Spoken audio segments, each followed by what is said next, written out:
Well, let's try that again. Good morning, beloveds. Okay. I don't know where my voice just went. It pretty much rained all day yesterday, and I feel so much better today. And all I can assume is that the rain just knocked all of the pollen out of the air. So that was a good thing. And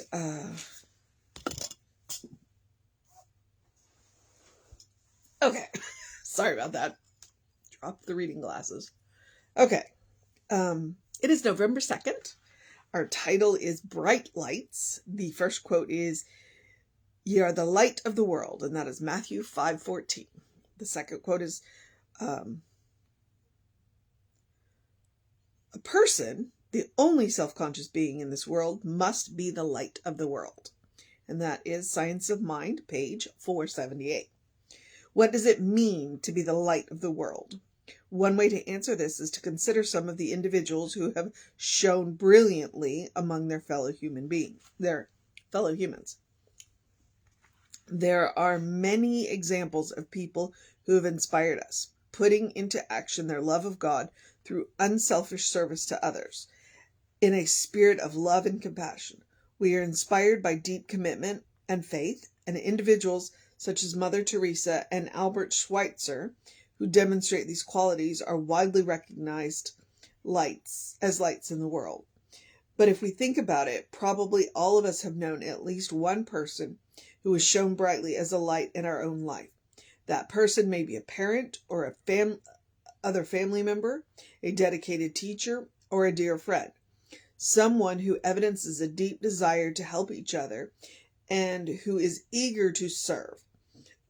Seldom, if ever, mentions God and never preaches to us, but is nevertheless a light in our life. May we let our own light shine in our day-to-day experiences, ever aware to our divine. May we let our own light shine in our day-to-day experiences, ever aware of our divine connection with the source of that light, ever conscious that each of us is a light of the world. I know that God's life and light are mine. I open myself to be an expression of that light, that others may also see and know its blessing. I am thankful. And that is Jean Anderson. Okay. One of the cool things about being in Science of Mind, because we do not, and I'm going to use the big word, proselytize. We don't go out and we don't try and convert people. What we do is we go out and we live our lives. We go out and we endeavor to be of service to the world, but we don't think about it like that. We don't think, oh, I'm going to go serve, we just go and do the things that we're going to do anyway. The food markets being an example, they grew out of a program where we were feeding hungry kids, because we had a couple of ladies in the center who looked around and said, there's a lot of hungry kids. What can we do about it? And so they went to the food bank and said, hey, there's hungry kids. What can we do about this? And the food bank said, oh, well, we have this program. And it was backpacks for kids. And the ladies went. And so they, got together with a group of people from church and created this program. And we were the first spiritual center to be involved in this program. We recruited a few more by going to these other places and going, hey, you know what? This is really cool. You should help do this. And the other spiritual center, the other churches went, this is a good idea. Well, and then they got federal money. The food bank got federal money. They didn't need us to do it anymore. That's fantastic, because there was a need. We saw the need. We got involved in the need. And now the need has been filled on a way so that we are no longer necessary to that. So we went back to the food bank and we went, well, you don't need us to do this anymore, but we still want to do something. What can we do? And again, it's these ladies going, there are hungry people in the world. What can we do? And so now we do the food markets. And it's that desire. It's like there are things that need to be done in this world. There are ways that we can support our fellow godlings. And so how do we do this? And one of the ways to do that, are these things. And when in the process of doing this, we don't mention who we are. We don't mention God. We don't, none of that. We just fulfill the need. And that was, growing up, that was one of the things that always just beefed me about missionaries. It's like, if you're going to go into these places and you're going to build wells and you're going to build schools and you're going to do this, then go do it. But don't make it a condition for you doing good in these areas that they have to convert to your religion. That is always just, it's like, go in, do the good work, and then let people decide if they want to come to you and learn your light, and that's my favorite thing about Science of Mind, because people have their own, they have their own relationship with the divine. And that's what Ernest Holmes wants. Ernest Holmes says, you have your own relationship with the divine. I know this cool technique. Let me teach you this cool technique. And then you go back and use this in your relationship with the divine. And people they came and they learned and they went, but we like the relationship you have with the divine. So we're going to stay, because our relationship with the divine says that everybody's okay. And our relationship with the divine says that your relationship with the divine is okay. And we want you to have that. And that's one of the things that I love so much about the people in Science of Mind, because they are brilliant lights and they want you to shine too. They want you to win too. We don't separate people out for any reason. The color of your skin, your sexual orientation, your gender identity, none of that will put you in a different category in Science of Mind. Because every expression that you have, we're going to look at you and go, you are a child of the divine. You are beloved. You are light. And until you see your own light, I'm going to hold mine up and shine it. And I'm not going to make you bad, and I'm not going to make you wrong for what you believe. And so she gave you examples of two people, Mother Teresa and Albert Schweitzer. And yes, I know everybody has feet of clay, so we take the good. We take the good that they did. But then she reminded us about the people that are close to us. I have 3, possibly more, and I call them spirit moms. So I have my biological mother, who I do love, by the way, just in case. But I also have 2 ladies who are my spirit moms. They adopted me, and they have supported me in these amazing ways, these quiet ways, these gentle ways, and in ways that helped my light flourish. One of them always, when she lived here, because she's since moved away, which, by the way, I'll call her out, Sharon. We went to practitioners training together. When she found out that I wasn't going anywhere for either Thanksgiving or Christmas, she was like, yes, you are. You're coming to my house. And so she, any holiday that I wasn't spending with my, family, which was most of them, she was like, no, you and Tom, you come and spend it with, and so it gave me a different idea on how holidays could go. And then the other one is Ruth, and she's just been this quiet little powerhouse behind me, believing in me, loving on me. And when I went into ministerial school, she gave me this angel to watch over me, and it lived on my counter, on my mantelpiece for a long time. And I've since moved it into, ironically of all places, my bathroom, so that I see it every day, twice a day, when I brush my teeth. Because she's just one of the most loving people. And I'm like, this is what I want to be when I grow up. I want to be loving like her. And so both of these women have brought so much light into my life just by being who they are, by being these wonderful, loving, kind, compassionate. And yes, I did go through practitioner training with Sharon, but it was never about God. It was never about bringing me into the fold of a religion. It was just about loving me for who I was. There's a teacher too, Mrs. McFall. She was my English teacher for 4 years in high school. And that's, again, what she did was she loved us for who we were, and tried to help us make the best use of the gifts and talents that we had.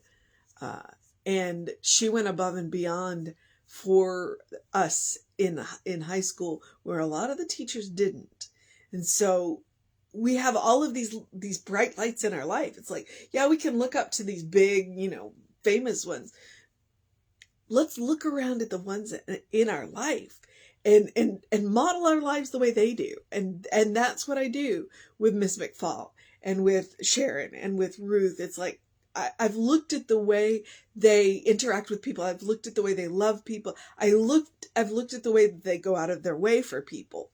And it's no big thing. It's no big thing for them to go out of their way to make somebody's life a little brighter. And that's who I want to be when I grow up. So, look at the bright lights in your life. And maybe pay them tribute. And when I say that, what I mean is, when I say pay them tribute, one, if they're still in your life, tell them that you love them, and thank them for being a bright light in your life. And two, if they're the other thing, whether they're in your life or not, take what it is about them that's your favorite and practice that. So, yeah, there we go. Bright lights, because each and every one of us comes with our own light. I have said before, and I'm sure at some time again, I will start to say it again, that we are divine sparks. We are divine splinters. We carry that divine light within us. And as we have grown and been educated, that light can get covered up. And so sometimes what we need to do is unlearn a bunch of stuff and let that light shine again. So know who you are. So your mission today, should you choose to accept it, is to find a way to pay tribute to one or many bright lights in your life, whoever they are. And they can, and don't be afraid to look at the people who are younger than you, because when I was in ministerial school, there were a couple of kids in my Sunday school among my Sunday school kids that were absolute bright lights and absolutely supported me through ministerial school in ways that they will never know. So the bright lights are in all age groups. So, Mackenzie and Malachi were definitely bright lights and have gone on to become even more bright lights. They're young adults now, and they're doing amazing things in this world, and I know that they will continue to do amazing things in this world, and they brighten my life. So you got your mission. The other mission is the same mission I give you every day, which is to do something loving for yourself, do something kind for yourself, do something compassionate for yourself. We started a class called Advanced Consciousness Studies, or Advanced Studies in Consciousness. I'm not actually sure now. And I looked at that book a number of times last night. And if you want to know what my values are, there are 3 of them: love, kindness, compassion. And I believe in practicing them on yourself. I believe in practicing them on myself. I am the best subject to practice it on, because it makes permanent. It makes perfect. It makes practical. I learn the best ways to be loving, kind, and compassionate with myself. Then I can extend that practice to everyone I meet. That is one of the reasons why we practice on ourselves. Because it makes it permanent. That's about creating that habit. That's about creating that default setting. That's about creating that first response. I mentioned the pause, and I do that as we come into the holidays. I'm big on, because holidays can be really triggering for people. And so we are coming into that. And so that pause is about responding, not reacting. When you have done the spiritual work, then frequently your reaction will be what your response would have been if you had the moment to think about it. So that's the point of practicing, so that when you react in loving, kind, and compassionate ways, because you have practiced that. Because in the grassroots of who you are, that is who you are. You are loving, kind, and compassionate. Frequently, we've been educated out of that. So we are in the process of unlearning. We are unlearning. We are digging back down into that divine spark and letting our light shine. So it is about self-care. It's also about joy. It's also about, and that's one of the things that I like about this light, because it's reminding me of the people in my life who have been bright lights, who continue to be bright lights, who are growing bright lights in my life. And I like to think and hope that I am a bright light for other people. So, there is that. I work on that. And it's not because I want to shine my light so that they can see their own path. So that and the more bright lights we have, it's all good. So take the walk, take the nap, eat the dessert. Thank your bright lights and let your light shine. All right. So the other things, do something to engage your mind and your body. Drink plenty of water. Hydration is super important, especially if you're going to be a bright light. You want to be thinking clearly. Get that early in your day bright light. I'm talking about actual light because we're talking about resetting our circadian rhythms, activating our pituitary glands and all of that. It's science. You'll sleep better at night and have more energy during the day when you do that. And in the words of Ernest Holmes, open the windows of your soul. Allow that breath of heaven to remind you that you do live in heaven. Right here, right now, because it's a state of mind, it's a state of consciousness. It means that you have the power within yourself to create it for yourselves. You are at choice. And if you don't like the choices that you have, you are allowed to make new choices. Sometimes the only choice we have is how we feel about things. So, all right. But once we make that decision, it opens up a whole new set of choices. Okay. And as always, take Emma's advice, look for the good and praise it, which is partly about thanking your bright lights today. So, all right. I think, we're at the social media part. We are Creative Life Spiritual Center, Creative Life Spark. I am the running Rev Ryan on the social medias that I am on. Check us out. I'm particularly proud of the playlist on the Creative Life YouTube channel. Please feel free. There's a whole bunch of content that is really amazing and inspiring. So we have the Be the Change Committee meeting tonight, so to talk about the next soul session. which I know is going to be amazing. All right. Oh, email. If you want to know what's going on with the center, book studies, classes, that kind of stuff, then email info@creativelife.org. That will get you on the constant contact. The hot links are hot. Okay, so now I can tell you, encourage you to have a great day, a wondrous day, a fantastic day, a magical day, an enchanting day, a fall day. We're done with the rain, and the pollen is lower in the air, and we're excited about that day. A wonder-filled day, a magical day, an enchanting day, an enchanted day, a good day. And if that is too much pressure, simply have a day, because you are enough just as you are. You are a beloved child of God, in whom God is well pleased and well represented. You are a divine spark. So, and we came into the world this way as divine sparks. So dig up your light and let it shine. Know who you are. Okay. Reverend David should be on around 5 p.m. with you. I will be back with you around 9 a.m. I think. Yeah. That's what I know. So take care of yourself. Know that you're loved, and I will see you next time.